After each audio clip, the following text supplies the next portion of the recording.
हरियाणा के शिक्षा मंत्री कंवरपाल गुर्जर अपने विधानसभा क्षेत्र में लगातार बैठकें कर रहे हैं। इस दौरान भारी संख्या में अन्य दलों के लोग बीजेपी में शामिल हो रहे हैं। शिक्षा मंत्री कंवरपाल गुर्जर की मौजूदगी में कई सरपंचों एवं उनके साथियों ने बीजेपी में शामिल होने का ऐलान किया। पत्रकारों से बातचीत करते हुए कंवरपाल गुर्जर ने बताया कि भारी संख्या में सरपंच और उनके साथी बीजेपी में शामिल हुए। उन्होंने कुमारी शैलजा के विकास के मामले में भेदभाव के आरोपों पर भी पलटवार किया। देखिए, हमने लगभग सारे गांव पूरे कर लिए। कुछ 4-5 गांव हैं जो हम अभी आज कल में पूरे कर लेंगे। आज मेरा कार्यक्रम था चौड़पुर मंगल सिंह में, और वहाँ के जो सरपंच हैं चौधरी मोहम्मद इलियास, उन्हें और उनके साथ उनके समर्थकों ने लगभग 35-40 के करीब लोगों ने आज पार्टी ज्वाइन की। उसके बाद मेरा प्रोग्राम दौलतपुर में था। वहाँ पे चौधरी मोहम्मद दिलशाद जी, उन्हें और उनके जो समर्थक हैं लगभग 40 के करीब लोग जो है उन्होंने ज्वाइन किया पार्टी में। इसी प्रकार से ढाकवाड़ा गांव है, वहाँ पर चौधरी पवन ग्रेवाल जी हैं, उन्होंने पार्टी ज्वाइन की और उनके साथ भी लगभग 35-40 लोगों ने, उनके नौजवान लोगों ने पार्टी ज्वाइन की। तो मैं समझता हूँ ये जो आदरणीय नरेंद्र मोदी जी ने जो बात कही ना कि सबका साथ, सबका विकास और सबका विश्वास, वो विश्वास आज इन सब में कायम होता जा रहा है। आदरणीय नरेंद्र मोदी जी ने जो काम बिना किसी भेदभाव के किए, और इसी प्रकार से आदरणीय मनोहर लाल जी जिस प्रकार से काम जो बिना भेदभाव के काम कर रहे हैं, और विशेष तौर से जिस प्रकार से गरीब आदमी की चिंता कर रहे हैं, तो उससे सभी लोग प्रभावित हैं और बहुत बड़ी संख्या में लोग जो है भारतीय जनता पार्टी की तरफ आकर्षित रहे और उसको पार्टी को ज्वाइन कर रहे हैं। सर, कांग्रेस महासचिव कुमारी शैलजा हैं, उनका कहना है कि भाजपा ने जिला यमुनानगर खासकर विकास की गति रोक दी है। जब वहाँ एमपी मंत्री रही हैं तो उन्होंने करोड़ों रुपए का प्रोजेक्ट पास करवाया था, आज तक भाजपा यूज ही नहीं कर पाई, एज इट इज फंड पड़ा है। वो फंड जरा बता देती कौन सा था, कहाँ कहाँ तक उसने कराया था। एक सड़क बननी थी पंचकुला से लेके यमुनानगर तक, और मेरा ख्याल है कम से कम भी 10 बार उसके बोर्ड लगे, 10 बार उसके लड्डू बने।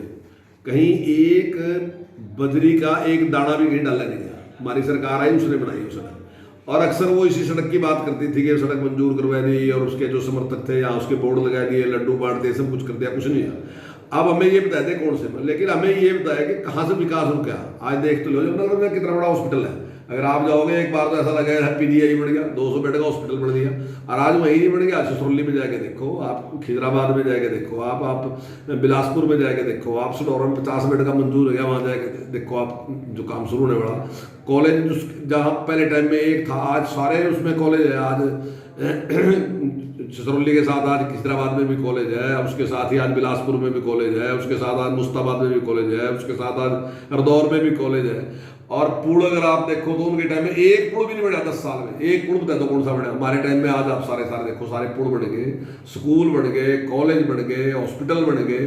ये सारे डिमांड, जो सड़कें की जो स्थिति है, एक ऐसी बुरी हालत होती थी सड़कों की। मेरे अब भी याद है जब मैं स्पीकर बना था तो मेरे पास एक जो गाड़ी थी, वो नीची गाड़ी थी, जो स्पीकर को मिलती है मर्सिडीज गाड़ी, वो नीची थी। तो वो गाड़ी इसी वजह से छोड़नी पड़ी क्योंकि हर जगह सड़क पे टकराती थी वो। तो ऐसे हालात थे कि जो गाड़ियाँ दूसरी नीची थी तो उनको जीप लेनी पड़ती थी, यहाँ चल नहीं सकते थे।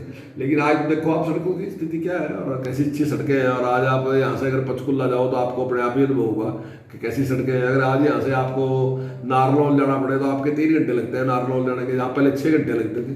तो आज सड़कें भी बढ़िया बड़ी, सारा व्यवस्था तो है अच्छी। और बाकी दलों में क्या कमी दिखी है? नहीं, देखिए, जिस प्रकार से बिना किसी पक्षपात के मेरिट के आधार पे रोजगार दिया गया, एक बड़ा कारण ये है। दूसरी बात, विकास में किसी भी प्रकार का कोई भेदभाव नहीं है।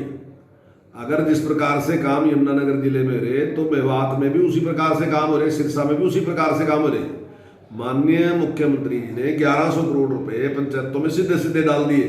किसी के साथ ये भेदभाव नहीं किया कि कौन विधायक है कौन नहीं है। और जिस प्रकार से उन्होंने विधायकों को 25-25 करोड़ की सड़कों की रिपेयर के लिए सभी को एक जैसा दिया, तो उसमें भेदभाव नहीं किया। कॉलेज खोलने की बात थी तो 25 किलोमीटर के दायरे, 20 किलोमीटर के दायरे में कॉलेज खोलने के लिए काम किया। जब स्कूल खोलने की बात आई, संस्कृति मॉडल स्कूल, तो उसमें किसी प्रकार का भेद नहीं, हर एजुकेशन ब्लॉक में एक स्कूल खोलने का काम किया।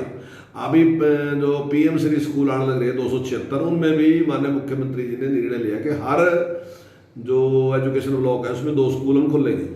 तो मतलब ये नहीं कि एक ऐसी योजना बनाई कि जहाँ किसी के साथ कोई भेदभाव नहीं, पूरे हरियाणा के साथ एक जैसा काम। इसी प्रकार किसान को मुआवजा देने के बारे में जो मतलब ये नहीं कि पूरे देश में 8,000 मुआवजा दिया जा रहा, वहीं हमारी सरकार जो है 15,000 मुआवजा दे रही।